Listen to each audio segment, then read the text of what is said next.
अनुसूचित जाती SC आरक्षणातील उपवर्गीकरणाच्या प्रस्तावाविरोधात आज अकोल्यात भव्य जनआक्रोश मोर्चा काढण्यात आला होता।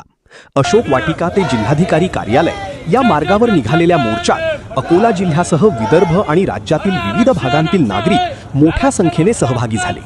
महाराष्ट्र शासनाने नियुक्त केलेल्या बदर समितीच्या अहवालाच्या आधारे आरक्षणातील उपवर्गीकरणाची प्रक्रिया राबविण्याचा प्रयत्न सुरू असल्याचा आरोप आंदोलकांनी केला। समितीचा संपूर्ण अहवाल सार्वजनिक करावा, उपवर्गीकरणाची प्रक्रिया तात्काळ रद्द करावी, आरक्षणातील बॅकलॉग भरावा, कंत्राटी भरती बंद करावी आणि अनुसूचित जाती समाजाच्या संवैधानिक हक्कांचे संरक्षण करावे अशा प्रमुख मागण्या मोर्चेकऱ्यांनी केल्या। यावेळी उपवर्गीकरणामुळे अनुसूचित जाती समाजात फूट पडण्याची आणि संवैधानिक प्रतिनिधित्वावर परिणाम होण्याची भीती व्यक्त करण्यात आली। आज आम्ही या ठिकाणी संपूर्ण अकोल्यातील आंबेडकरवादी समाज या ठिकाणी एकजुटीने जनआक्रोश मोर्चा काढण्यात आलेला आहे।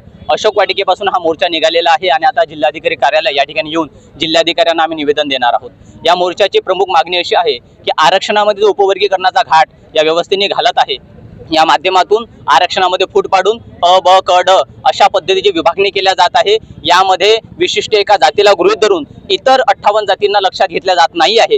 त्यामुळे आमची अशी या माध्यमातून मागणी आहे की आरक्षणामध्ये होणारं उपवर्गीकरण हे तात्काळ रद्द झालं पाहिजे।